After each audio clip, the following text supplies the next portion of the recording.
Good evening, ladies and gentlemen. I'm Nick Burns, professor here at the Kennedy School. Welcome to the John F. Kennedy Jr. Forum. We have a discussion, possibly even a debate tonight, on the proposed Iran nuclear deal. And the question in play is this the right path forward for the United States and our European allies, or is it not? Is it a good deal, or is it a bad deal? Now, when we scheduled this forum last week, we were relatively confident there would be some kind of decision by now. But as all of you know, there isn't. The negotiations in Lausanne and Switzerland, the Secretary Kerry is representing the United States at, are an extra innings, if you're a baseball fan, extra time, if you're a European football fan. They're going into tomorrow or the next day if they conclude. And so our panelists are going to talk tonight about the nature of this deal, how we should sensibly approach the Iranian nuclear problem, i.e. the prospect that Iran might become a nuclear weapons power. How do you prevent that from happening? Is the best route through diplomacy with sanctions, or is the best route through confrontation and the use of force? We have four very distinguished Harvard Kennedy School panelists. To my left is Professor Graham Allison. Professor Allison is the founding dean of the Kennedy School. So he literally and figuratively built all the buildings here, built the school, hired most of the faculty, and has become in the process, since stepping down as dean some years ago, I think the most noted, celebrated international expert on the issue of nonproliferation. Has built at the Belfer Center, the world's finest center, and has given a lot of thought to this Iran issue over the last, we've been talking about it for 10 years. To Professor Allison's left is Senator Kay Hagan, who is a senior fellow at the Institute of Politics. Senator Hagan was a member of the United States Senate, representing North Carolina from 2008 to 2014. She was a member of the North Carolina State Senate for 10 years. I think she's had some conversations today with people in Washington that will inform the discussion, and we're really happy to have Senator Hagan here, because one of the big questions is, what's the proper role of Congress or the executive branch, or together, how should they approach what is arguably the most important foreign policy challenge facing the United States? To Senator Hagan's left is Dr. Gary Samore, who's Executive Director for Research at the Belfer Center. Gary was Special Assistant to President Obama and Senior Director at the White House for Weapons of Mass Destruction and Arms Control.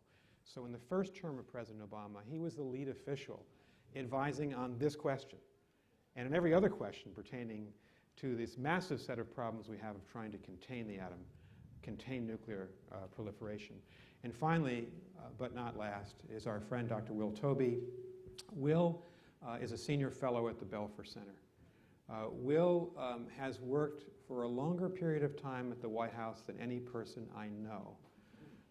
11 years at the National Security Council in 3 different administrations. We worked together more than about 25 years ago at the White House. That's how far back we go. And Will is an expert on nuclear security, nuclear weapons security, and has had very responsible senior roles at the Department of Energy in that field. So we couldn't have a better group of people. As a Kennedy School graduate. And as a Kennedy School graduate, as Graham reminded me. So welcome to our panelists. What I thought we'd do is start with Gary and ask Gary the following twofold question. Gary, why the delay? Everyone thought when Foreign Minister Lavrov flew back to Lausanne today, you have the foreign ministers of China, Russia, Britain, France, Germany, the United States, the foreign minister of Iran present. There'd be a deal announced. No deal. It's gone into tomorrow. If you could answer that question, but also explain what the Obama administration is trying to achieve, because my follow-up question to all of you will be, is that the right approach? So when the negotiators agreed back in November to extend the interim agreement for 6 months until the end of June, the U.S. insisted on a sub-deadline of the end of March to reach agreement on a so-called political framework. And the reason was basically because the White House thought they needed to demonstrate progress in these negotiations in order to fend off Congress and threats to pass additional sanctions legislation. Now, that has really put the U.S. at a disadvantage in this round of negotiations, because Washington needs a positive outcome more than anybody else. And naturally, the Iranians have taken advantage of that by sticking to very tough positions on a number of the outstanding issues, like sanctions relief and research and development of their nuclear activities. And they've even reopened some old issues that everyone thought they had agreed to earlier. So as far as I can tell, the US and the P5+1 have refused to accept those Iranian demands. So my guess is that if they do produce an announcement tomorrow, it's likely to be pretty vague.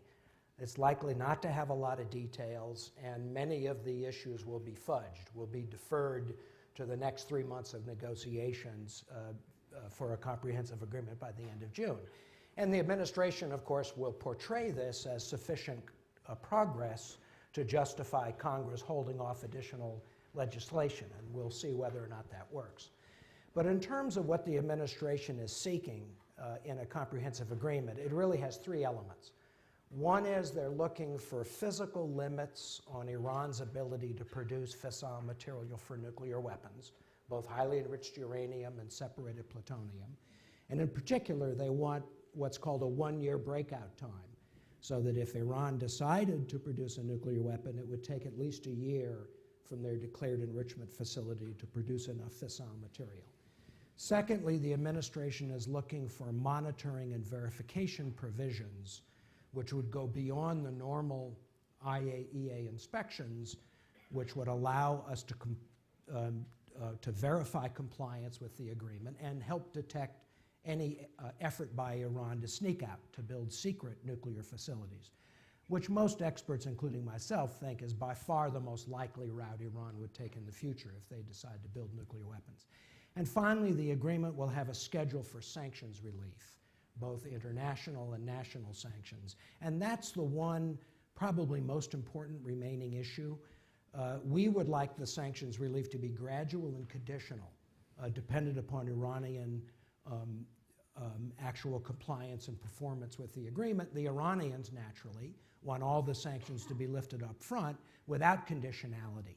And I think that disagreement is likely to really continue up until the very last minute, until June 30th. And it wouldn't terribly surprise me if the negotiators can't close the gap and decide to seek yet another extension, a third extension of the status quo, which I think would be okay, because I think the status quo has actually been effective from our standpoint in terms of freezing the main elements of Iran's nuclear program without sacrificing our sanctions leverage. Thank you, Gary. So let me ask the panel this big opening question. Are you for this basic approach, or are you against it? And I describe it this way. It's really a 10-year effort by the United States, Europe, Russia, and China to examine whether a diplomatic arrangement with Iran is possible. This was begun by George W. Bush, President Bush, with his counterparts in 2005 when this group was formed. They didn't get to the table very early. They had to sanction Iran. The United States, both President Bush and President Obama, have threatened the use of force. But finally, President Obama did get to the table. Been there for about a year and a half. The joint plan of action that Gary described has essentially frozen the Iranian program in place. Is this the right approach, or is it not the right approach? Graham. Well, I think it's a good question, and I think this is the right approach, because we've got to try to consider what are the alternatives. So the approach that's been taken is to try to figure out a negotiated set of constraints on Iran's activity that will keep it from having a bomb. So I go back to starting point. Yeah. So Nietzsche has this great line about the most common form of human stupidity is forgetting what one is trying to do. So what are we trying to do here? Right. We want Iran with no bomb. That's what's called victory. Iran with no bomb. So how to prevent Iran from getting a bomb, given that the technologies for making bombs are now 70 years old, and that Iran is a very advanced country. So they've got to agree to or be coerced into a set of constraints that will keep them short of a bomb. And what the negotiating effort has been is to find the terms of agreement that would keep them, as Gary said, a year short of a breakout, which is plenty of time for us to discover and interrupt them getting to the goal line, as well as other foresee other verification and transparency elements of an agreement that would again make it likely that if Iran were trying to sneak out or cheat and build a secret facility, they would be discovered. And the main reason why they would not undertake such an action is that it would be self-defeating. So I think the overall approach is a good one. Thank you very much. And Senator Hagan, your view on this basic question of whether you sense this as you were involved in this when you were a member of the Senate, you were in all the debates, is this essentially the right approach for us? Well, you know, I think what we're looking at right now is what would be the alternative if we don't carry through on this diplomatic pursuit. So certainly, I think that's the right approach. But I think we also have to go back and realize the reason we are where we are today is because of the sanctions. I really think really strong sanctions has brought Iran to the table because it's having a debilitating effect on their economy and on their people. And that's why I think Congress, and in particular the Senate, is so entrenched in being sure that these sanctions stay in place for this period of time. And we can get to the other issue on what Congress is doing. But I certainly, there was also a poll in the Washington Post that was printed yesterday that said the American public certainly is in support, I think it was at 59%, of the diplomatic arena. Then the other part of the poll was the Americans don't really trust the Iranians. And then the third part was even more overwhelmingly that they do like the idea of Congress looking at the approval process of this diplomatic approach. And we'll come back to Congress and the role of Congress in just a minute. Will, let me turn to you because you haven't had a chance to speak yet. You've had 30 years of experience. You've thought about this problem from every angle. What are the fault lines here? Well, I certainly support the approaches of trying to reach a diplomatic solution. I'm concerned about the agreement as it appears to be shaping up in two respects. First of all, I think it's necessary for Iran to give reasonable explanations for what the International Atomic Energy Agency calls the possible military dimensions to its program. These are very serious activities. Just quoting some of the IAEA reports. Military leadership of the program, clandestine nuclear material acquisition, work on nuclear components for an explosive device, detonator development. In short, these are not the sorts of things that are necessary for an energy program. Right. Now some say, well, these are old activities. I'm not sure about that for two reasons. First, both the IAEA and the US government have said that some of these activities appear to still be going on. And second, unless there's a baseline as to what Iran has done in the past, we can't be sure about that those actions have stopped and that they won't recur in the future. So this is a matter of verification. The second large concern I have about the deal as it seems to be shaping up is its term. According the how timeline. The timeline. Yeah. And you called this, I think correctly, Nick, a 10-year negotiation. So far. So far. And it looks like we're headed toward a deal that will last about 10 years and then fade away gradually after that. Well, Secretary Kerry, I think, reasonably said that he was uncomfortable with Iran being 2 months away, having a 2-month breakout today. If it's true today, why are we happy with that outcome 10 years from now, or 15? And let me ask you a quick follow-up question, Will, because you mentioned your first concern is the military dimensions of Iran's program. The IAEA, which reports publicly on its website its findings on Iran, has been complaining, actually for years and until very recently, that the Iranians have not been answering questions. How big a problem is that for the administration and for the talks? I think it's a huge problem, and you're exactly right. They reported in detail on this in 2011 and have received information on only one of the 12 areas that they've cited on this. And even that information hasn't satisfied them. I think it's an indicator also of Iran's willingness to comply with the deal once it's signed. Good, thank you. So Gary, you gave us a very objective opening. What's your subjective feeling about this? And if you were advising the president, if you're still in the White House, would you be urging him to go down this path? I want to reinforce Will's point that you shouldn't think of this agreement as a permanent resolution of the problem. It doesn't represent a strategic decision by Iran to give up their interest in acquiring nuclear weapons. It's a tactical decision to accept limited constraints on their nuclear activities in order to get sanctions relief. And we shouldn't kid ourselves. It's not a solution. It buys time. It manages the problem. And the question is, at the end of the agreement, if it lasts that long, which I think everybody has to have a question about whether it will actually last 10 or 15 years, given Iran's propensity to cheat, the question is that gamble worth it? And I think that compared to the alternative strategies that are available to us, in this case, buying time, managing the problem, limiting, containing the problem is the best option we have available. Let me ask you a quick follow-up, Gary. So you talked about Iranian deception, cheating, deceit. They lied about their plan at Esfahan, uncovered by the Europeans. They lied about Natanz, their enrichment facility. They lied about Fordow. Mm-hmm. So President Reagan used to say, trust but verify about the Soviets. A lot of people, including the White House, are now saying, don't trust and verify. How important and how tough must the verification provisions be to enable any of us to support this deal? You know, for me, in many ways, the verification provisions are the most important part of the agreement because Iran using its declared facilities to produce nuclear weapons is quite unlikely because that would be exposed by the IAEA very quickly, and as Graham says, there'd be plenty of opportunities to destroy those facilities if we had to. My understanding, of course, these are details that haven't been made public yet, so we don't know exactly what the administration is seeking in terms of the inspection provisions. But from what I understand, they're looking for some kind of mechanism for expedited challenge inspections of suspect facilities, including those facilities that might be involved in the kind of military activities that Will was talking about.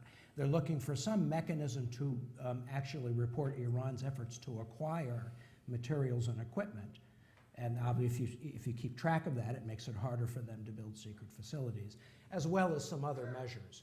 And to me, once those details are made public, it'll make me much more comfortable to support this agreement, because then the argument will be Iran building secret facilities, or the risk of them building secret facilities, exists whether or not there's agreement. But if you have an agreement that gives you some additional means to detect and expose that cheating, then I think that's worth, in and of itself, that substantively is worth it. Thank you very much. I want to turn to Graham and then Senator Hagan, just to go a little bit deeper into some of the key issues that cross the line from policy into politics. And Graham, I want to start with you. You wrote a widely recognized article on the eve of Prime Minister Netanyahu's address to the joint session of Congress about a month ago, essentially saying that the proper way, you're going to describe it for us, to look at this is measure this prospective deal against the possibility of no deal, of the process ending. And if you could just take us through that analytical construct, what are the risks that the negotiations fall apart and we end up in a worse position than we're in right now with the Iranian program essentially frozen? Good question. So there's 3 or 4 elements. Let me try to be quick. So first, Prime Minister Netanyahu, in his both run-up to the speech and the speech that he gave for Speaker Boehner, basically said there's 2 choices, a good deal and a bad deal. Right. And I'm in favor of a good deal. Excuse me, I'd say. In any negotiation, there are 2 parties. So if for you there's a good deal and a bad deal, how about for the person you're negotiating with, who's going to voluntarily, what's he going to pick? A bad deal? So I would say that's a false dichotomy. It's good for rhetoric, actually can maybe confuse some people, but it shouldn't confuse us. So the relevant question is the deal that is trying to be negotiated now, the details of which we don't know. So I think I agree strongly with both Will and Gary that a lot of devils are in these details. And we don't know what the details will ultimately be. But the deal that's trying to be negotiated is one possibility if it is negotiated and agreed. And the alternative is there's no deal. So let's then look at the world of no deal. So as a first approximation for no deal, we should say, what did Iran do when there was no deal, when there were no constraints? And what it does is install centrifuges and enrich uranium and stockpile more material. And actually, we have observed this over a period of 10 years, in which over 10 years, Iran went from being 10 years away from a bomb to being 2 months away from a bomb, if we listen to Secretary Kerry, who I think was correct. So you'd say, well, boy, that was working great, okay? They didn't have any centrifuges, then they had 164, then they had 1,000, then they had 9,000, then they had 19,000. They didn't have any bombs worth of material, then they had a half of one, then they had one, then they had 7. They didn't have any medium enriched uranium, then they had a bomb's worth. So I would say, other things equal, they're going to go back to doing what they were doing before. And we will go back to sanctioning them to the best of our ability and trying to get other parties to sanction them, and I would say that's fine. But in the game between our sanctioning them and their crowding these red lines that get them closer and closer to a bomb, I think that's not an option we've been doing well with, because I just observed they've gone from 10 years away from a bomb to 2 months. So I think that option is not a very good one. Then I have another option. How about we bomb them, or somebody bombs them, the Israelis or we, or jointly? And I would say in that case, you toss a dice. I think there's no question we can destroy every target that we can identify. So that's not hard. The question is, but what happens after that? And I would say it's perfectly possible. I mean, if I think of 6 sides of a dice, 1, 2, 3, 4, 5, 6, 2 of them, well, there's a modest response, maybe 500, or our colleague Amos Yadlin has said maybe 1,000 missiles rained down The Israeli in Israel, expert. Yeah. in Israel, and he said we can live with that. You know, that's not, it's terrible, but it's not the end of the world. So that's the 2 good cases. In the 4 other cases, I think things get worse and worse and worse. And if I look at how many ways Iran has for responding in ways that would be very negative for us, a military option looks to me to be quite a dangerous option for us. Right. Quick follow-up, Graham. If the negotiations fall apart for whatever reason, what happens to the sanctions regime? What happens to the unity of China, Russia, the Europeans, the United States on the same side of the table? And what do you think Iran will then do? Do they speed up on the nuclear continuum? It's a great question. And as you, a consummate diplomat, understand better than most of us, certainly better than me, a lot will depend on the perceptions of who's at fault for failing to make a reasonable offer or to accept a reasonable deal. So if I were the Ayatollah Khamenei, I would say, boy, these 47 folks who signed a letter saying that they will welch on the deal, they sound to me like they're working for me. Because any normal person is going to look and say, well, they told you don't take this deal. And that's why it wasn't a very reasonable deal. Similarly, when Bibi gave his speech, I would say, he again looks like he's working for the Ayatollah in terms of the perceptions, because many of our European colleagues, and certainly the Russians, and many of Chinese will look and say, you guys were the ones that didn't want to make a deal, not the Iranians. So the Iranians are very good at charming people and tricking them and setting up their atmospherics to look well. So I think the biggest question about how the deal will be how the sanction regime will be sustainable or not sustainable will have a lot to do with how other parties judge whether we were forthcoming or they were forthcoming, or we were undermining the deal or they were undermining the deal. And I think at that point, we're way, way on our back foot as compared to where we were, say, a month ago. Yeah. Thank you very much. Senator Hagan, we have so much to talk about the interplay, which has been fascinating between Congress and the President.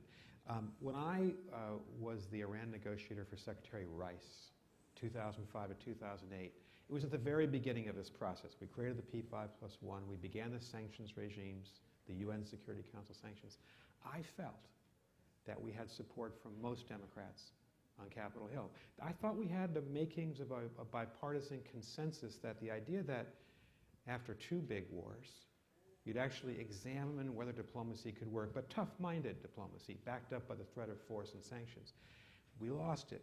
There's no more bipartisanship. So my questions to you is what happened when, as Graham says, first of all, you had the invitation by Speaker Boehner to Prime Minister Netanyahu to speak to Congress, which is a process foul. The White House in any administration, Republican or Democrat, has got to be involved to give consent to that invitation. It didn't happen. The president was surprised by this. Second, 47 of your former colleagues, all Republicans, sent a letter to the Iranians basically saying, don't negotiate with the Obama administration. And third now, and we were talking about this in the green room, there's this bill by Senator Corker, very respected, chairman of the Foreign Relations Committee, respected, I think, in both parties, that might approve or disapprove the bill. What do you make of all this? And what do you think? How's Congress going to react? Well, first of all, last year, I served on the Banking Committee and the Armed Services Committee. And the Banking Committee had jurisdiction over the sanctions. So we, on a bipartisan basis, ramped up the sanctions that I really do think put a lot more pressure on the Iranians to come to the table, more so currently. And in the NDAA, we actually did some further sanctions. Currently, right now, Bob Corker's bill is the Corker-Menendez Graham-Cain bill. So Republican, Democrat, is actually being heard in the Foreign Relations bill, Foreign Relations Committee. And that's the one that Bob Corker is the chairman of, and now Senator Menendez is the ranking member.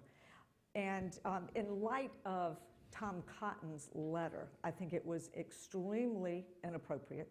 I'm actually very surprised that 47 Republican senators jumped on that bill as quickly as they did. Senator John McCain has pulled back, saying, oops, maybe I went too fast on doing this. He's, brand new, just got sworn in January. It's interesting, in the vote-a-rama that was held last Thursday night, Debbie Stabenow, a Democratic senator from Michigan, put forward an amendment that said any senator who pens a letter to a foreign leader on a topic like this would lose all stationary privileges. Now, granted, that was an amendment to put in your face and, a PR deal. It didn't get a vote, but it did get out there. It did get PR, and a lot of people went, yes, this is what we need. So, looking back on it, I think it really hurt Tom Cotton. I think it hurt his standing. I certainly hope it has, but it took place. And I think the Ayatollah has used that in his favor, as you said, Graham. So I don't think we'll see much more of that anytime soon. But the Corker-Menendez bill is real. I've talked to a number of senators today on this bill, and I've actually got some numbers for you. There are 13 Republican senators that are co-sponsors. There are 9 Democratic senators. I hear there's 3 more who have agreed to also put their names, 3 more Democrats. So we have a total right now of 62 individuals that have said, well, if you get all the Republicans on the bill, you'd have at least 62 individuals who would vote for that bill. I heard that on April the 14th, the Senate's coming back into session after the Easter recess. They will vote on that bill April the 14th in the Foreign Relations Committee. Then it's depending on the majority leader, Senator McConnell, as to when he'll bring that bill forward to actually have a vote up or down, or vote on it on the Senate floor. But the magic number you have to have is 60. They've well got 60. Now the big question is do they have enough to have a veto-proof bill? Do they have 67? And you've got strong Democrat and Republicans on this bill. Senator Tim Kaine is very closely tied in with the Obama administration. And I think there's, I was supporting a new AUMF in order to go against ISIS. Senator Kaine is the one who's really been pushing that with the Obama administration. A lot of people are saying, why isn't the administration actually supporting this bill? So because it's, the bill itself says, we want to approve this agreement, or we have a disapproval resolution, or take no stance on it. And it would not take effect until after the final agreement is reached. And then the administration has a fairly short period of time to send what the indexes, the classified documents, to Congress to let them have an opportunity to review it. It would be a 60-day review. and then they would have to take approval, disapproval, or no action. But the other key point in the bill is that the administration, I think it's every 90 days, would have to report back to Congress. Let's see, every 90 days, the president would have to certify to Congress that Iran is living up to the obligations created in the agreement. And the other key is that if Iran has violated the agreement, then the president would have to submit to Congress in 10 days that this violation has occurred. And the point there is, let's not get in a situation where North Korea, areas like that a deal's done and nobody ever gets back to Congress. That the deal is falling apart. Yeah, the deal's falling apart. I Yeah. mean, this would be Yeah. an ongoing for 10 years, 15 years, this 90-day certification process. And then don't forget, the president needs like 34 votes in case he wants to veto it. So if there's strong approval for this, the question is, why isn't the president embracing this?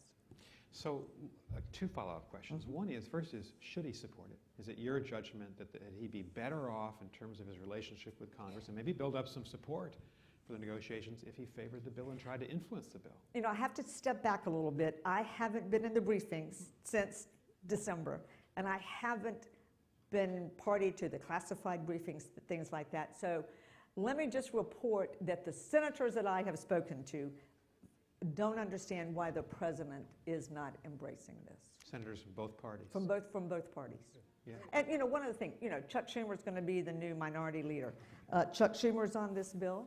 You've got McCain, Rubio, Rand Paul, Susan Collins, Lamar Alexander, all Republicans. Some of the Democrats. You've got, as I said, Tim Kaine, Chuck Schumer, Ben Cardin, Blumenthal, So Michael Bennett, Angus King. Yeah, you've got a lot of strong people who are very involved in foreign policy, armed services, that are also supporting this on the Democratic side. Graham and Gary, on this question, what do you think? On the Kirk-Menendez bill, you were a co-sponsor or you endorsed? On the earlier version, yes, but there's a lot more sanctions included in that, and there's a big pullback that's not where we need to be going right now.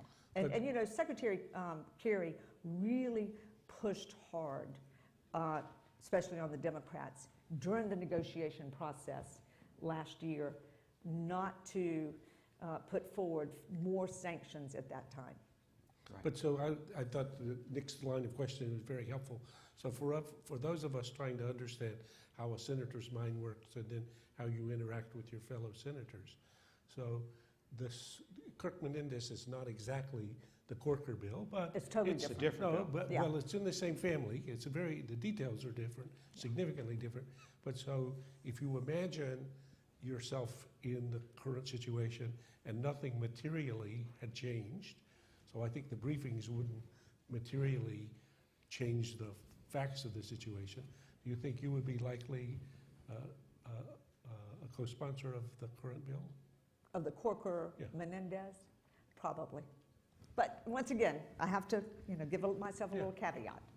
Of course, on that, of yeah. course, because you don't have the advantage of having been in all these briefings in the last And you couple know, of I months. did serve on the Armed Services Committee, and North Carolina, where I'm from, has the third largest military footprint. So I've spent many an hour in briefing and visits and had close relationships with a lot of our military, from the Joint Chiefs to General Dempsey, where we could, you know, I could question them on a lot of specific issues like this. Gary, your thoughts on this issue? Sure. So the White House has, of course, threatened to veto the Right. Corker-Menendez bill as it currently is drafted. And the argument they're using is that if you set up a structure for that would require congressional approval for the agreement to go into effect, you give the Iranians an excuse not to make concessions, because nobody thinks Congress will approve the deal as it is emerging. It will be far too controversial for Congress The to people I approve. talked to today did not say that. Well, I'm talking about what the White House is saying. Okay. Now, I do think there are parts of Corker-Menendez that the administration would support, like the 90-day, reports, certifications, and so forth. But anything, and the White House will also make a constitutional argument that Congress, of course, always has the authority, if they can vote by 2/3, to kill any deal. But the Corker-Menendez, the way it's structured, it goes really beyond the constitutional bounds in terms of the president's freedom of action in foreign policy. So they'll make that argument as well. Whether that'll prevail, I don't know. You'd be in a better position There is than I am to a judge. section in there that says that of which the president has the authority due to national security issues to override Right. this bill. Here's what I'd like to do. I have a follow-up question for you, Senator Hagan. I want to give Will a chance to kind of illustrate for us what would an alternative approach be if the four of us are wrong. I hear the four of us probably in support of this general approach. But Senator Hagan, a philosophical question. It's been so interesting to see all this, the negative vibes between the executive and legislative branches on this particular issue. I'm a creature of the executive branch. So my reflex would be to say the president has the constitutional authority to lead on foreign policy. He does. These are such tough, complex issues. These negotiations, 10-year negotiation with Iran, literally, right? And a year and a half of very intensive day-to-day, hand-to-hand combat. Isn't it better, in my view, for the president to play that out, to finish the agreement, then to bring it back, and then Congress has a right, as Gary says, to overturn it, to approve it, to disapprove it. It's not a treaty. It's a non-binding agreement. The Senate won't have to ratify, but Congress needs, as the voice of the people, needs to speak. But now you have Congress intervening with the letter of the 47 Republicans and with a Corker bill. They could be voting essentially to approve or disapprove before the president even finishes the negotiation. What's wrong with that? You know, you've got a very, very good point. I think part of this language is, of course, you know, this has been threatened for a year now. You know, Yeah. I know the extensions have taken place several times. Twice. Twice. And I mean, personally, I think diplomacy needs to work without intervention. But at some point in time, the way the senators were expressing to me was that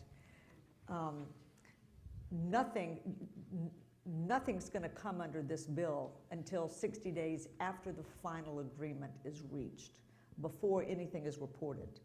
And so they are saying that this bill is sort of setting the template, but it's not going to take action or effect until after a final agreement is reached, which should give the diplomacy, shouldn't interfere with the diplomacy. And I think Secretary, I'm sorry, it's just I know, an interesting I know. point. I think, Secretary will say, just leave me alone. Let us do this. I think the White House would say, Yeah. but if for any reason the Congress essentially votes to repudiate the president's path, it's bound to have an impact on the Iranians. I guess and on you're the taking the others. assumption that it would repudiate it. A lot of the guys I talked to today felt that, you know, I can't speak, but, you know, what would take place. But they're hoping, as is the American public, that diplomacy works. Well, let's all hope it works. Yeah. Thank you very much.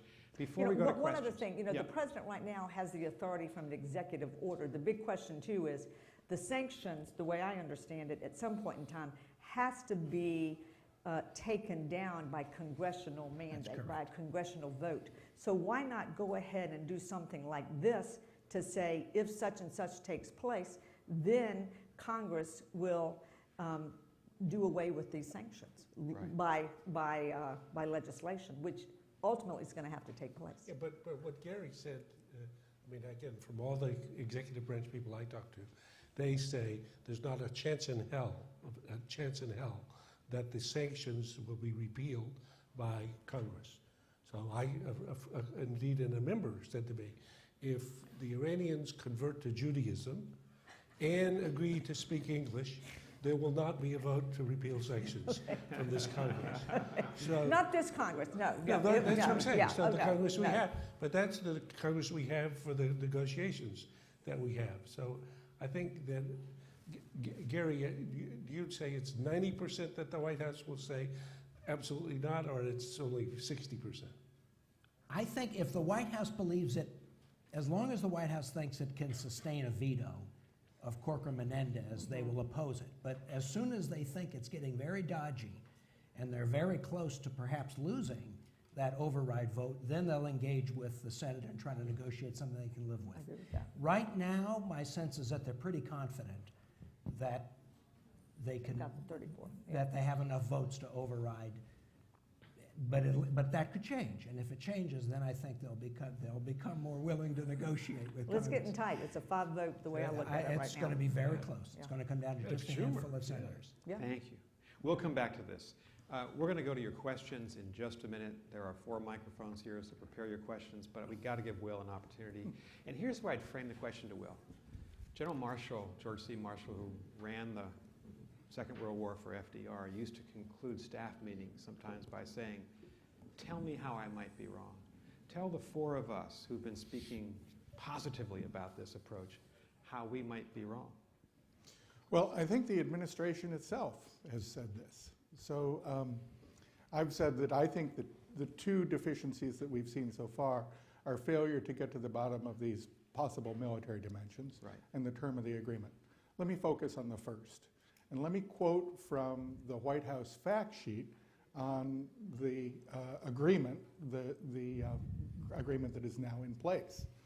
The set of understandings also includes an acknowledgement by Iran that it must address all United Nations Security Council resolutions, as well as past and present issues with Iran's nuclear program that have been identified by the IAEA.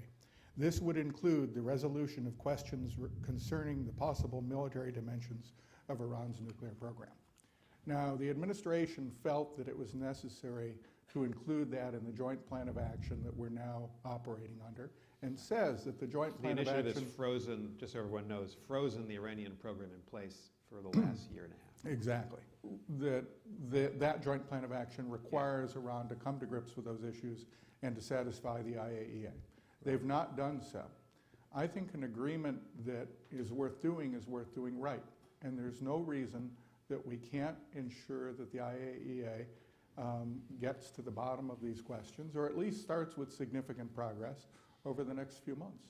So, Will, if you look at this prospective deal, if Secretary Kerry is successful tomorrow and announces it and talks about the major concepts, and you think it's lacking, what would be the best alternative for the United States at that point?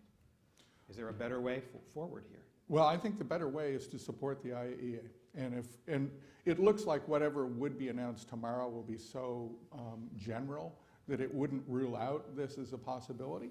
But I think it would be possible for the United States and France to insist that we get to the bottom of these things. If we don't, we will fundamentally undermine the International Atomic Energy Agency, and that will hurt it not only with Iran, but with other countries. And if Iran doesn't have sufficient reason to come to grips with these issues now, why on earth would they do so once sanctions are being relieved? Thank you very much. We're going to go to your questions. There are 2 mics on the floor, left and right. There are 2 mics in the 2 illuminated balconies. I have some requests. Please identify yourself by name. Please ask a question with a question mark attached to the end. And please keep it brief and welcome.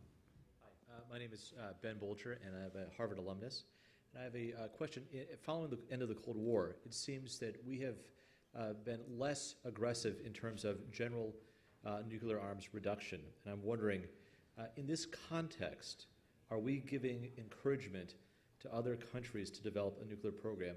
If we step away from Iran itself, what can we do to aggressively disincentivize other countries from becoming nuclear states? You come to the right place to ask that question. Graham Allison. Well, I've tried that. I mean, this is a long subject, and I would love to give my 50-minute lecture, but just very briefly. I think that President Obama, at the Prague speech in the first year of his administration, held forth the vision of a world free of nuclear weapons and embraced an argument that's been made by 4 of the great Cold Warriors, Henry Kissinger, Sam Nunn, Bill Perry, and George Shultz, that we could really imagine a world without nuclear weapons. That was a very idealistic stretch. President Obama said, probably not going to happen in my lifetime, but we should be moving towards there. I think if we were asking about the world today, you'd have to say that looks much more distant and even ephemeral, or not ephemeral, but certainly distant, and maybe a much. It's hard to see that as an achievable goal, because there are many other states that have nuclear weapons. So, actually, as Gary said, every nuclear weapon state is currently in the midst of modernizing its arsenal, Including the U.S.? including the U.S. And even most of them expanding their arsenal. Not the U.S., not expanding, but modernizing. So if you imagine North Korean nuclear weapons, they're going to give up nuclear weapons soon? I don't think so. Pakistan, they're going to give up, I don't think so. Russia, I don't think so. China, it doesn't seem likely. So I think the problem, and we're going to see this, because the Non-Proliferation Treaty, which is the agreement by which 187 countries have actually forsworn nuclear weapons. So it's a fantastic success, but it comes up for review at a review conference every 5 years, and there's one coming up in next month, April, in New York. So you're going to get a very elaborate version of this argument in which many states are going to say, the deal, I thought, was you're going to be reducing your number of nuclear weapons and reducing the role of nuclear weapons in the world and actually moving towards zero, but we don't seem to think that's what's happening. And so why is it that we have to not have nuclear weapons and you think that you need nuclear weapons? So I think the question is a very good one, and I think it's it reminds us that nuclear weapons are not something apart from the basic dynamics of international politics. Many states acquire nuclear weapons because they believe that's a security blanket for them, and so to the extent they feel insecure and the technologies provide them this option, they're going to be very interested in it. So I think we're in a hard place there. Sorry for a long answer. No, great answer. Will? I just have two quick points. Since the end of the Cold War, the U.S. nuclear arsenal is down by 80%. So there have been significant reductions. Will, what were the in US numbers like in 1990 versus 2015, Well, roughly? At the top, we were at like 65,000 U.S. and Soviet. Yeah, I think we're down from 30,000 to about 5,000. And our deployed weapons are much smaller than that. We have a reserve stockpile. So anyway, the numbers are much smaller than they once were. And second, I think the evidence is that pursuit of nuclear weapons by other nations is largely unrelated to the size of the U.S. stockpile. I don't think North Korea decided to get nuclear weapons now. In fact, its most progress has been during a period of U.S. decline. Similarly, Syria's attempt at nuclear weapons. So I'm not sure the two are actually that well related. Thank you very much. Yes, on the balcony. Hi, my name is Ignacio. I'm a student at the college. You sort of touched on this at the beginning of the forum. Iran holds some type of pressure in many Middle Eastern conflicts, be it Iraq, Syria, now Yemen. What do you think are the chances of, if one of these conflicts goes wrong for Iran, that they backtrack from the agreement and start their nuclear program again, just to make sure that they can exert influence in the region? That is a great question. And could I just ask the panel to think about this question from that perspective, but also from the following perspective. If the president wants to proceed with a nuclear deal with Iran, at the same time, as General Petraeus just said publicly, Iran is expanding its power in the Sunni world, in Syria, Iraq, Lebanon, and Yemen, do we have to simultaneously work with them on nuclear issues and push them back on the conventional side? Gary, what do you think? Sure. I think, the big concern in the region is that a nuclear agreement between the U.S. and Iran will lead the U.S. to acquiesce or even, cooperate with Iran in being more aggressive in expanding its influence in the region. And the Saudis in particular have this fear. I think in a lot of ways, the Saudi and the Gulf attack on Yemen has actually helped the administration to demonstrate that it's prepared to support its allies opposing Iran in the region, even while we're negotiating a nuclear deal. So I think Nick really got to the heart of it, which is that we're going to have to balance, given how crazy and complicated the Middle East is, we're going to have to balance a lot of different, very contradictory situations. So we can have a nuclear deal with Iran at the same time that we're helping the Saudis attack the Houthis, who are Iran's allies in Yemen, at the same time that we're effectively working with the Iranians and their allies in Iraq to attack ISIS. And the situation in Syria is even more complicated. But I don't think there's any alternative to that. That's just the nature of the world in the Middle East, and we have to show tactical flexibility to do several different things at the same time. Maybe, Senator Hagan, I can just ask you this follow-up from this excellent question. Will the Congress support, in essence, a buildup of American defense assistance to Egypt, Saudi Arabia, the Gulf states, Jordan, as a way to try to contain this big expansion of Iranian power in this Shia-Sunni struggle that we see underway in the Levant? I think so. I definitely think so. And I think that, but I'm one of those that thinks that we need a new authorization for the use of military force. We're operating under one from 9/11, which is, 14 years ago. So it needs to be updated. But I definitely think you will see congressional support. As a matter of fact, right now, in the Republicans' defense budget, they're giving billions more than the military's even asked for. The president says he disagrees with that. So, I mean, I think you should see huge support. But once again, back to your question, I think for the Iranians, it is once again the effects of the sanctions from an economic standpoint on day-to-day issues that everyday Iranians would like to see relief from. Right. Thank you very much. Maybe just Graham? one small point. I think it's a very good question. I think the fact that Iran is a bad actor in the region is a fact. Yep. Comparing a bad actor that has nuclear weapons and a bad actor that does not have nuclear weapons is what the issue Is all about. is about.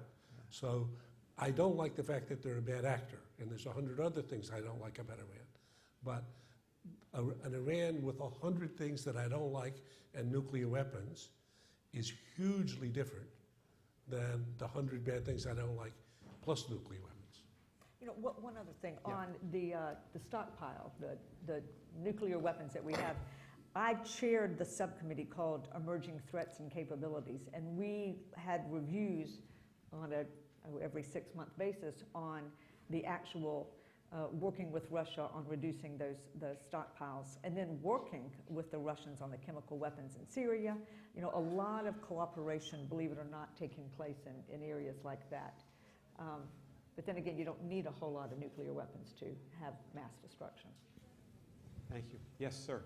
We'll run it. Hi, I'm Eli Rosenbaum. Eli, nice to see you. College, law school, and most proudly Kennedy School graduate. Thank you very much to the panel. If there's a deal, will that have a halo effect on diplomacy more generally and the ability of diplomacy to solve some other intractable problems like Israel-Palestine or ISIS? Thank you very much. I think we should ask our chief diplomat. Well, I'd open this to the panel. I'd just say I think it's a great question because we haven't had a president since George H.W. Bush who's talked publicly about the value of diplomacy so often as President Obama has. And we have a Secretary of State from our home state here in Massachusetts who exemplifies that every day. I mean, he is out there working these issues. And so I think, as a lot of us, I think, whether we're Republicans or Democrats, felt that after 9/11, after the two big land wars, there had to be another way for the United States to work with the world. It couldn't just be confrontation. I think you saw in the second term of President Bush, particularly under Secretary Condi Rice's influence, we turned to negotiations on Iran and North Korea. In 2005 and 2006, North Korea didn't work out. Hopefully Iran will. But I'd open this question up to the panel. Who wants to speak up for diplomacy? Graham, you have to. I am a unlimited supporter of Nick's initiative here to try to revitalize diplomacy as an instrument in the, or as an element in the arsenal of American engagement with the world. So the notion that the first call is to military force or the Defense Department is, as every Secretary of Defense has said, absolutely wrong. And it ends up with the Defense Department and the military addressing problems that they're not well equipped to do. It's not their particular expertise. And in any case, it's not the instrument of choice. So it turns out, as Nick has been trying to help us better understand, most of the problems most days are not solved by somebody fighting somebody or bombing somebody. That they've worked by people talking and finding a way to compromise, even with people they don't like, even with people that they have many other aspects So I think, Nick, your proposition about diplomacy as the first line of defense in national security seems to me just right. So, I mean, it's not for me to speak to that. I learned almost all my lines about this from you. Well, I will say this. I think that if you look at our success in Bosnia 20 years ago when Richard Holbrooke negotiated the peace there, it was a combination of diplomacy backed up by force.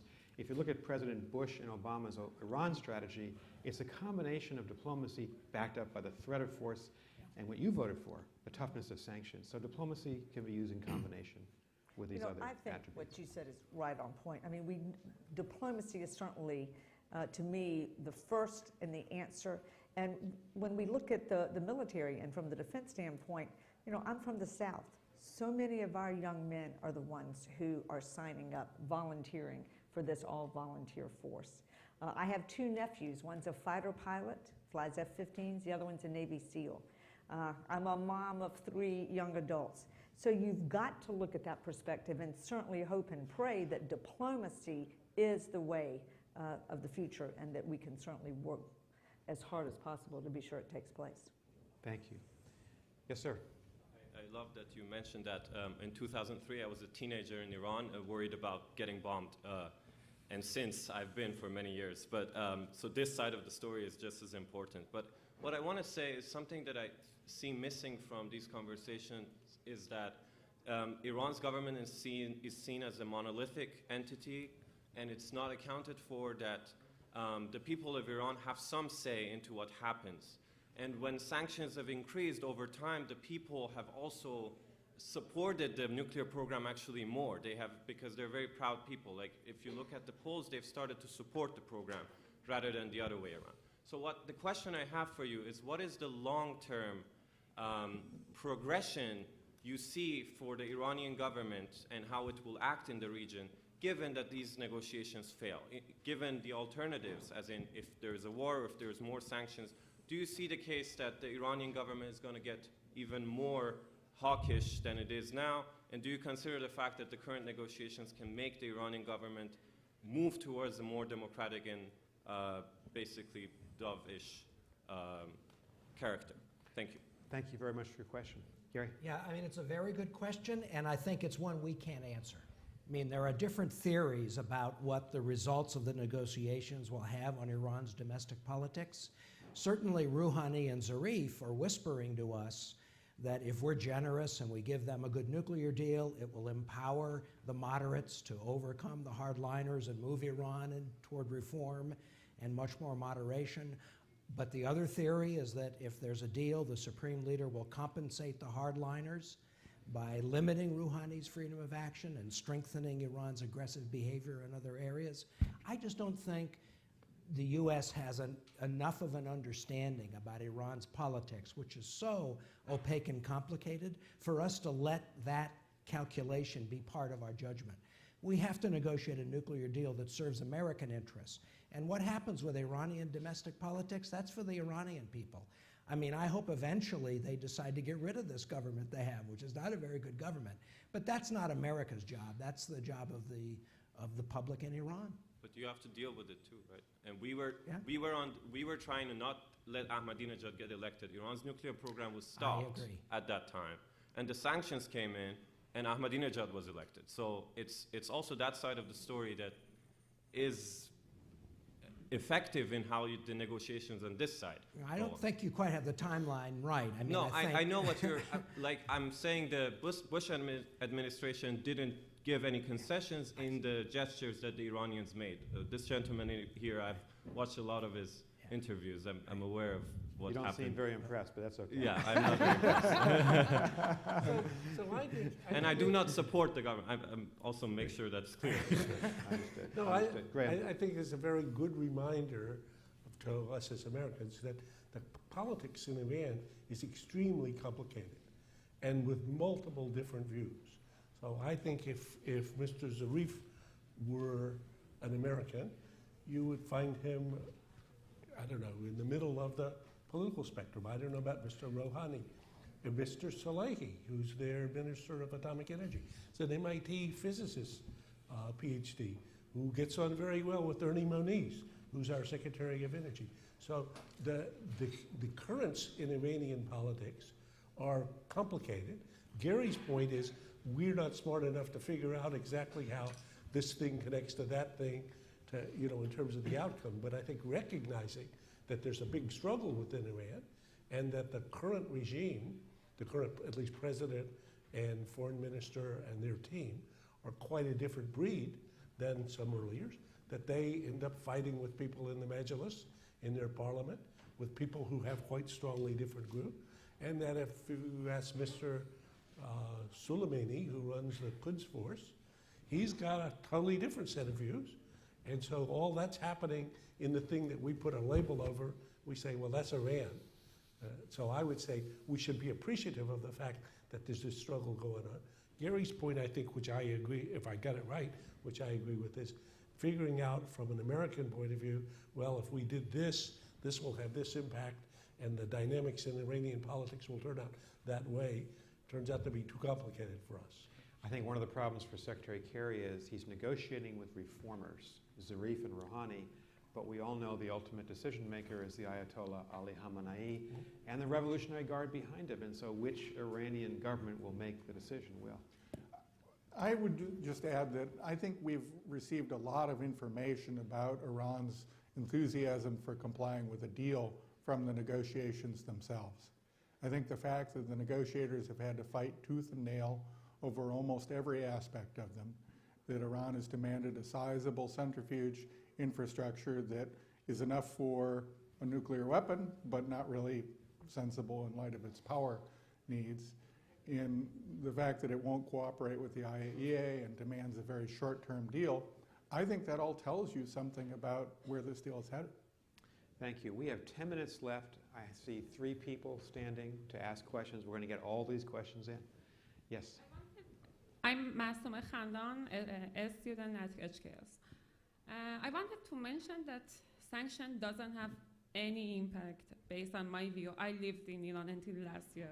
Doesn't have any impact to you get Iran on the desk because people wanted to have relationship with US. People choose Rouhani and our supreme leader agreed to come for negotiation. I think it's better that you don't forget people, and sanction doesn't have any.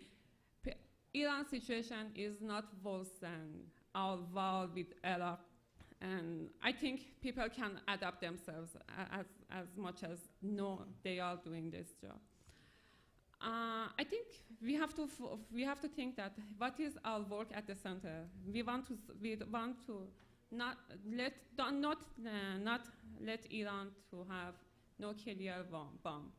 If you don't agree with Iran, you leave Iran have time to realize its goal, and people lose their hope to have this relationship, and people support the government, and government with the time that you are giving them, I'm sure that they will have nuclear bomb. And the only option would be war. I don't know. Have you think about this scenario and this solution or not? Well, thank you very much. And I was intrigued by the first part of your question, that sanctions you don't believe have had an impact on people. If our supreme leader, our government doesn't have any negotiation, nothing happens. If the sanction is worse and the situation is I think nothing happens. The other things that if we don't reach agreement, we get time to the government to reach nuclear bomb, if it's supposed that it would have. Gary, so when you sat in the White House in the first term of President Obama, you had to be thinking, what's the impact on the Iranian people, their sentiment towards the United States? How does that translate into behavior by the Iranian government? Right. You know, President Obama started by trying to reach an accommodation with the Supreme Leader, and that failed. I mean, the U.S. Made an effort. I think in many ways the 2009 Green Revolution may have convinced the Supreme Leader that the U.S. couldn't be trusted, because from his standpoint it was another American attempt to overthrow the Islamic Republic. So as a consequence of the failure to engage with the supreme leader, Obama decided he had to build up pressure through the use of sanctions. And I think he was very successful in building up what are essentially bargaining chips. I mean, in these negotiations, the quid pro quo is sanctions relief for nuclear constraints. That's what they're bargaining about. And it may very well be that the sanctions have not been, effective enough to force Iran to capitulate, but nonetheless, it has led the Iranian government. It helped President Rouhani be elected, and then I think it has led the Iranian government to seek relief from the sanctions, and they're willing to accept some nuclear constraints in return. Thank you very much. Yes, in the balcony. Good evening. My name is Philip Gardner. I'm a graduate student at the Center for Middle Eastern Studies. Most of the panelists stated that they thought that after all, these negotiations are the only game in town. There's nothing left. And it was also mentioned that these negotiations were started under the Bush administration. I think therein lies the problem, does it not? That the reality is these negotiations are no longer backed up with a credible threat when there is no one left in the Middle East after the Red Line speech and the general policy of the Obama administration to avoid confrontation in the Middle East, who really believes that there will be any sort of other option put forward by the American government other than these negotiations. And I think this was touched on by saying how weak the US bargaining position is now, because everyone knows they need the agreement the most. So really, can there be effective negotiations as long as President Obama is in the White House? So that's a very pointed question, Graham. What's your assessment? I would say Gary was working in the White House. Right. What do you Yeah, think? so look, I mean, both President Bush and President Obama have tried to avoid going to war against Iran over the nuclear issue. But at the same time, they've both made it clear they were prepared to use military force if necessary to stop Iran from getting a nuclear weapon. And the fact is, Iran could be much closer to having a bomb now. From a technical standpoint, there's nothing that prevents them from producing 90% enriched uranium. Why haven't they? My theory is that it's out of fear, it's out of deterrence, that Iran is moving forward in its nuclear program, but in a way that they calculate will avoid triggering an attack from the United States or Israel. So I think, in fact, Obama's threat to use military force, if he had to stop Iran from getting a nuclear weapon, is credible. And I've been with Obama, and I think he was serious when he said it. But that doesn't mean he's going to bomb Iran if there's a much more attractive alternative available, and that's diplomacy. So that's what we're trying to do now. The next president will have to deal with the same problem. Thank you very much. Yes? Hi. I have a question regarding the overall foreign policy of the United States. I would like to know what type of Middle East is in the national interest of the United States? Is it a stable Middle East, economically prosperous Middle East, or a Middle East with a slightly having conflicts from the gun lobby in the US? And if you could explain the effect, the influence of lobbies in the US, like Jew lobby, gun lobby, how these lobbies shape the foreign policy of the United States. How important are these? Thank you very much. Thank you. Thank you. So we have 3 or 4 courses at the Kennedy School that explore these issues across an entire semester. And with 5 minutes left, would one of us like to volunteer to answer the question? I'll give it. What are we after in the Middle East, Graham? I'll give a short thing. So I would say the 9/11, first, we don't know, okay? So I'm trying to be honest. I would say we don't know. We would like to have a stable, prosperous, successful Middle East. I have no doubt about that in terms of interest. But in terms Is of that what's, because of the but in US terms of what's feasible, I would say what's unleashed in the Middle East is convulsions, tectonic shifts and convulsions that are likely to be ongoing for the rest of your lifetime, I believe. And I think there are not events that the U.S. can significantly impact. And so we poke at them from time to time and try to do things and express a little bit of hope. But I think Sunnis and Shia, I believe, will be killing each other as long as I can imagine. I think that Iran and Saudi will be challenging each other for as long as I can imagine. I believe that autocratic governments that have not served their people well will be terrified of their people, and many of their people will be trying to overthrow them for as long as I can imagine. I believe that the conflict between basically modernity and faith is a deep conflict that Islam is going to have to work out in its own manner. So if you ask me, I mean, I compare this to somebody who drops in from China in the religious wars in Germany in the beginning of the 17th century, which went on for 30 years and killed a third of the population, and says, what are you guys fighting about? This makes no sense.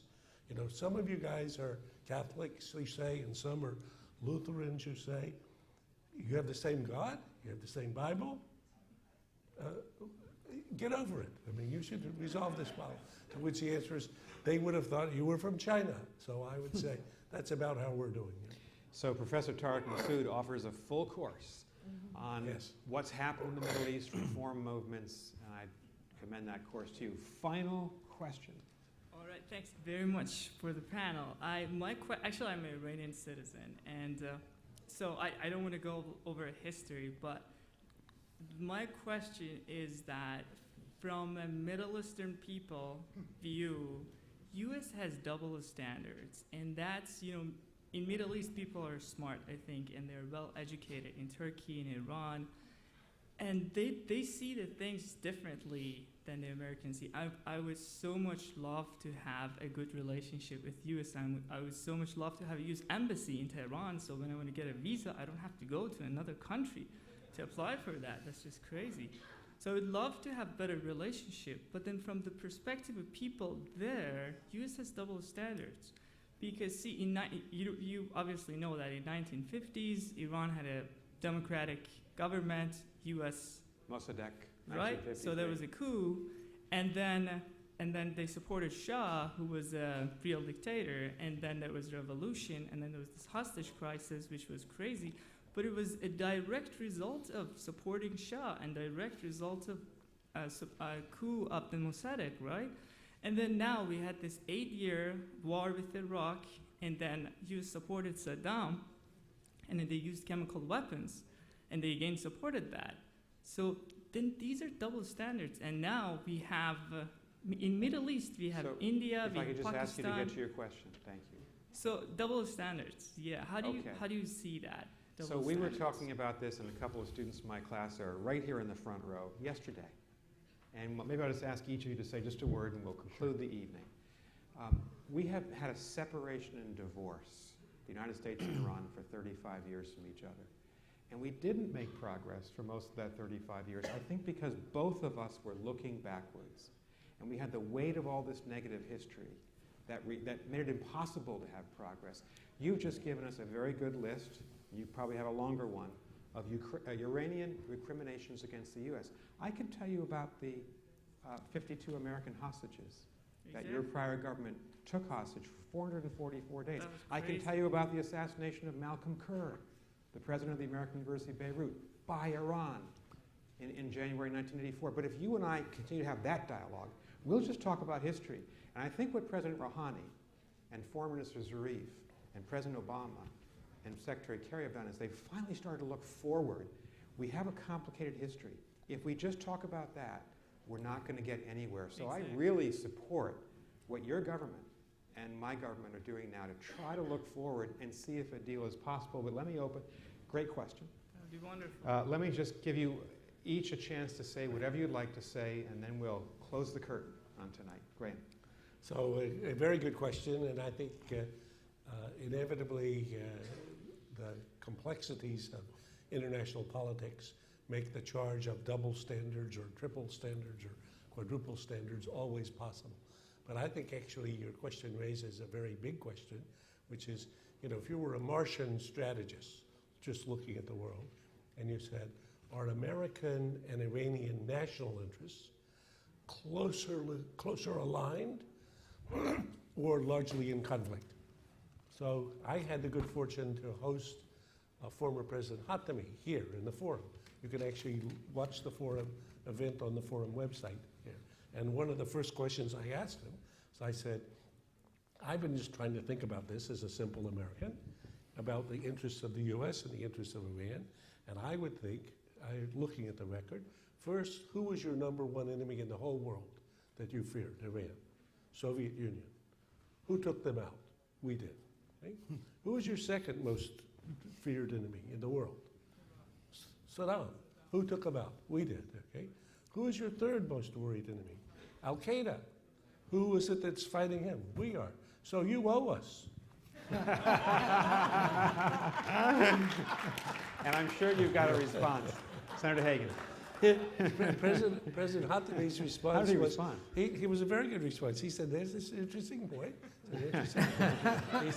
He said, but usually if you would like to be paid, you should consult somebody in advance. Senator Hagan. I think several things. One, I think I need to take your class. Well, And you're welcome. I think I need to watch your forum. But I also want to thank the woman for your question, too, and your comments on the sanctions and the people. I think that added a lot. But I guess, although we don't have time right now, I'd want to put it back to you is, why did you get a visa to come to the U.S.? I'm just curious. And, you know, looking at the educational opportunities that we have here in this country, that we open up to the entire world, I think is truly remarkable. So even though I understand your double standards question, you know, I think there are a lot of different aspects to that. And I do think that we, as a government, if we want to make progress, we have got to be using diplomacy and definitely be looking forward to what we need, how we want the world to look like for your children. Thank you. Gary. So I don't think of it as double standards. I think of it as clash of national interest. I mean, you know, on the nuclear issue, Iran, for reasons that make perfect sense from Iran's standpoint, wants to have the ability to build nuclear weapons. The U.S. wants to stop Iran from having that ability. On terrorism, Iran sees Hezbollah as a very important ideological partner. The U.S. thinks Hezbollah is a terrorist group, which has killed a number of Americans. And as Graham said, there are areas where we have common interests. So, you know, to me, the challenge of managing the relationship is finding ways to neutralize or to, you know, even resolve some of the areas where we have a clash of interest while trying to take advantage of those areas where we have common interests, like the fight against ISIS. But I think in sort of foreign policy, it's best not to think of it as in moral terms. It's best to think of it in terms of different national interests and a complicated pattern of conflict and cooperation. Thank you. Will, you get the very last word. Thank you, Nick.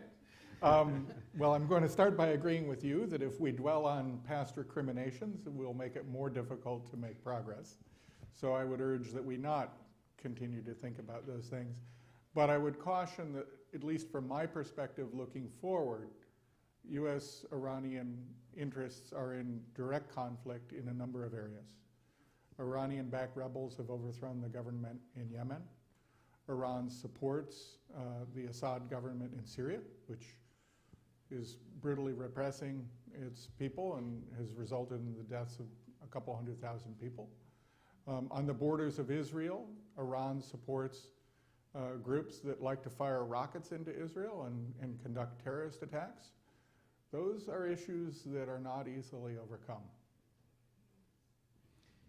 So there is so much more to talk about, and we will be talking about this issue at the Kennedy School. I want to thank everyone who's been here tonight. I want to thank these great students, brave students who asked good questions, and thank these 4 fantastic panelists. Thanks for being there.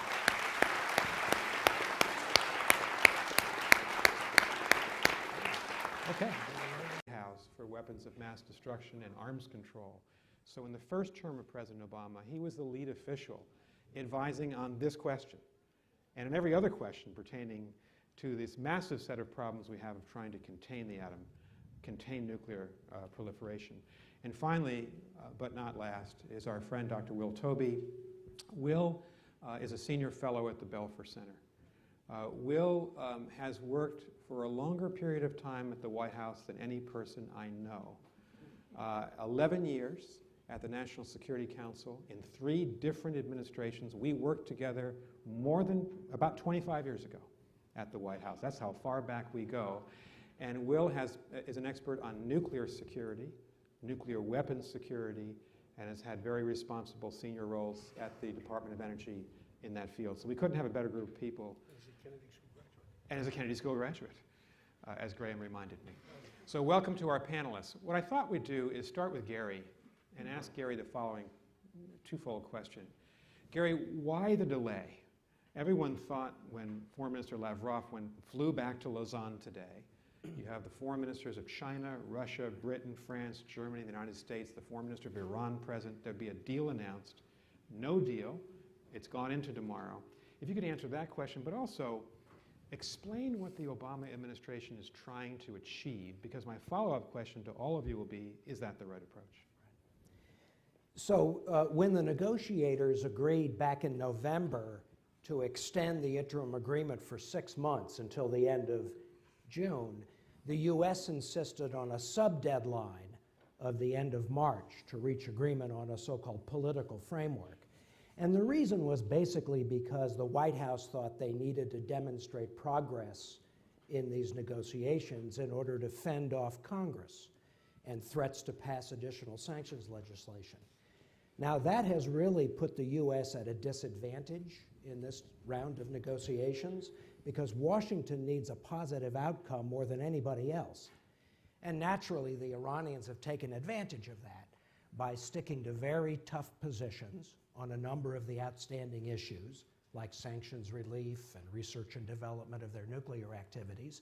And they've even reopened some old issues that everyone thought they had agreed to earlier. So as far as I can tell, the U.S. and the P5+1 have refused to accept those Iranian demands.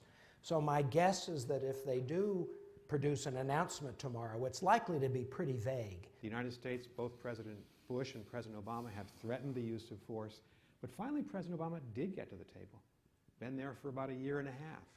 The joint plan of action that Gary described has essentially frozen the Iranian program in place. Is this the right approach, or is it not the right approach? Graham. Well, I think it's a good question, and I think this is the right approach, because we've got to try to consider what are the alternatives. So the approach that's been taken is to try to figure out a negotiated set of constraints on Iran's activity that will keep it from having a bomb. So I go back to starting point. Yeah. So Nietzsche has this great line about the most common form of human stupidity is forgetting what one is trying to do. So what are we trying to do here? We want Iran with no bomb. That's what's called victory. Iran with no bomb. So how to prevent Iran from getting a bomb, given that the technologies for making bombs are now 70 years old, and that Iran is a very advanced country. So they've got to agree to or be coerced into a set of constraints that will keep them short of a bomb. And what the negotiating effort has been is to find the terms of agreement that would keep them, as Gary said, a year short of a breakout, which is plenty of time for us to discover and interrupt them getting to the goal line, as well as other verification and transparency elements of an agreement that would, again, make it likely that if Iran were trying to sneak out or cheat and build a secret facility, they would be discovered. And the main reason why they would not undertake such an action is that it would be self-defeating. So I think the overall approach is a good one. Thank you very much. And Senator Hagan, your view on this basic question of whether you sense this as you were involved in this when you were a member of the Senate, you were in all the debates, is this essentially the right approach for us?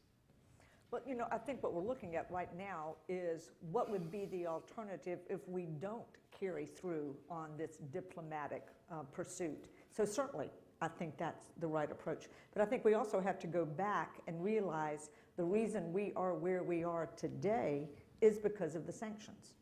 I really think really strong sanctions has brought Iran to the table because it's having a debilitating effect on their economy and on their people. And that's why I think Congress, and in particular the Senate, is so entrenched in being sure that these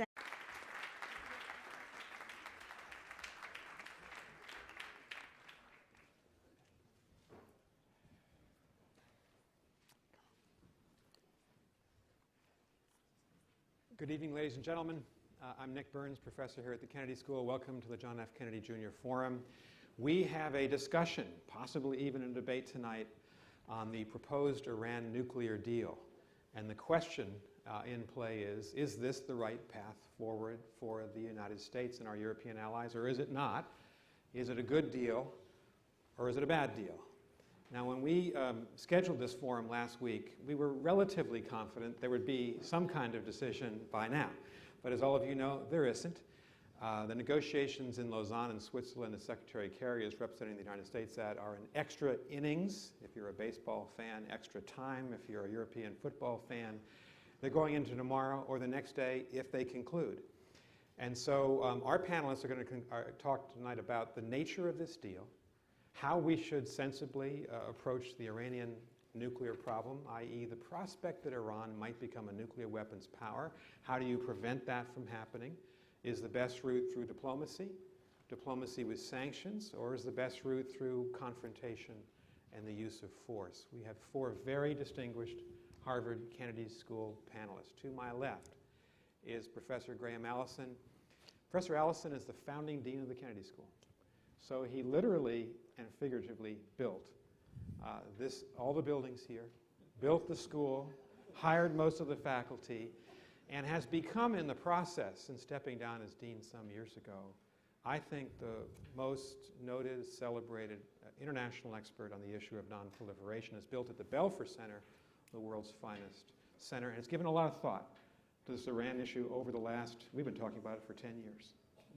To Professor Allison's left is Senator Kay Hagan, who is a senior fellow at the Institute of Politics. Senator Hagan was a member of the United States Senate, representing North Carolina from 2008 to 2014. She was a member of the North Carolina State Senate for 10 years.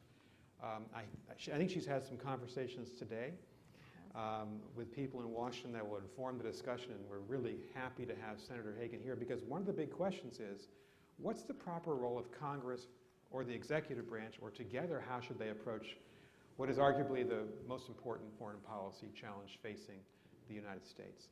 To Senator Hagan's left is Dr. Gary Samore, who's Executive Director for Research at the Belfer Center.